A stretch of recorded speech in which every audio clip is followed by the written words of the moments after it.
tell me that I'm never. Halo semua, salam sejahtera Malaysia. Ini satu berita serius dan panas. Sudah pasti berkaitan dengan isu BlackRock yang menjadi cerita di kalangan netizen dan terutamanya di kalangan ahli-ahli politik.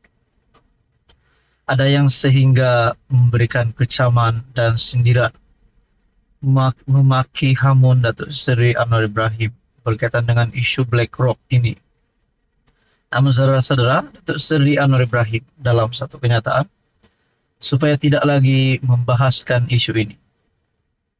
Sudah pasti apa keputusan yang dilakukan Anwar Ibrahim adalah keputusan yang sudah difikirkan beliau secara masak-masak. Dan itu semua pasti demi negara. Namun saudara-saudara, ada satu tulisan daripada Syahbudin Husin yang saya nak kongsikan kepada kamu, kepada anda semua yang menonton video ini. Adakah berkaitan dengan isu BlackRock ini sehingga boleh membuat penyokong-penyokong Anwar Ibrahim ataupun Pakatan Harapan ataupun Kerajaan Perpaduan semakin berkurang sehingga Anwar Ibrahim boleh dipecat ataupun boleh digesa untuk letak jawatan?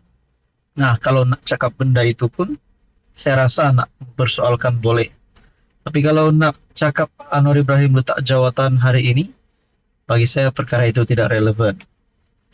Menurut tulisan daripada Syahbudin pada 1 Julai, kalau bimbang isu BlackRock boleh jejas negara, kenapa tidak dibatalkan saja? Sebelum ini PM berkata Malaysia tidak boleh menghentikan semua urus niaga dengan syarikat-syarikat yang dikaitkan dengan Israel, kerana ia akan menjejaskan ekonomi negara. Rasanya sudah ramai yang mengulas dan tidak setuju dengan kenyataan Anwar. Lantaran yang difokuskan ialah tentang pemilikan BlackRock melalui GIP di dalam MHB dan bukan berkaitan pelaburan syarikat-syarikat lain berkaitan Israel dalam pelbagai syarikat di negara kita. Sebagaimana disebut banyak pihak, pelaburan syarikat-syarikat lain berkaitan Israel itu berbeza dengan BlackRock. Sementara syarikat-syarikat lain adalah berkaitan perkhidmatan, makanan, teknologi dan sebagainya.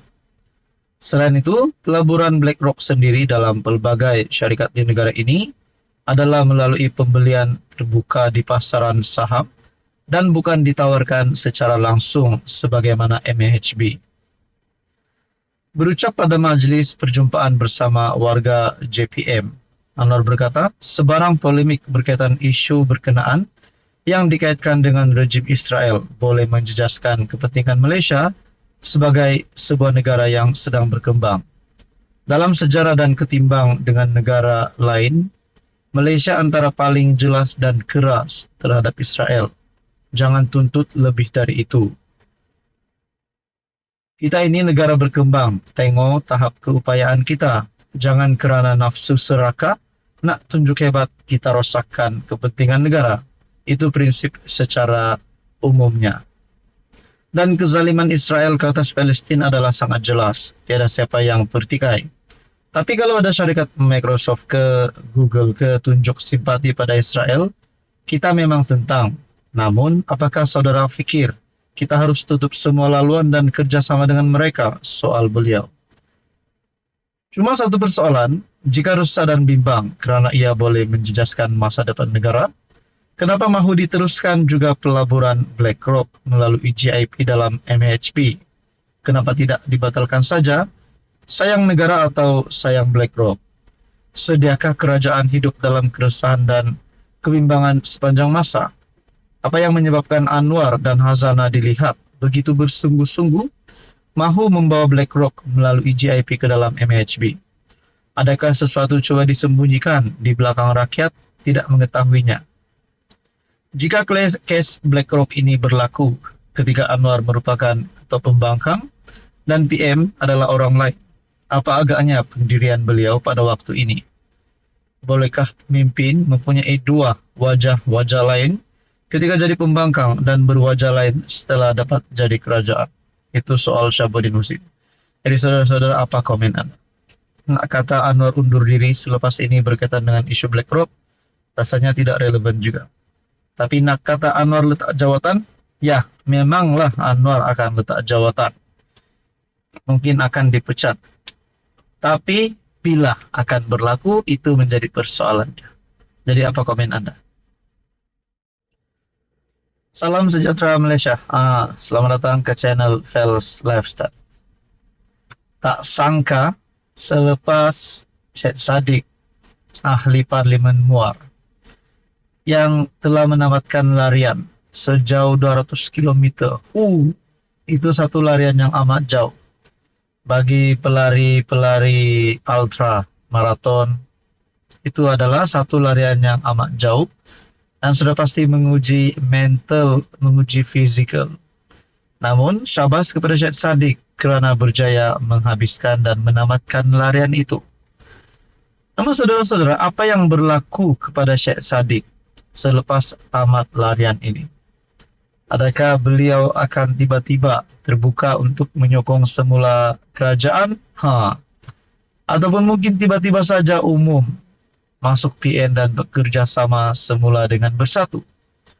Nak cakap Syed Saddiq bekerja sama dengan Bersatu, wah rupanya ini yang dilakukan pemimpin-pemimpin PN dan Bersatu di minit-minit terakhir Syed Saddiq menamatkan larian. Netizen pula perasaan sesuatu. Menerusi artikel daripada Harapan Daily pada 1 Julai, heboh netizen anggap Syed Saddiq kena tunggang.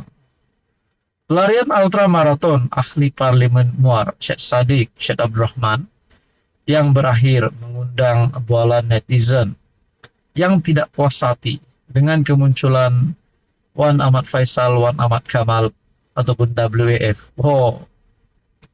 Minit-minit terakhir Syed Saddiq menamatkan larian, barulah muncul pemimpin PN ini. Disebutkan di sini,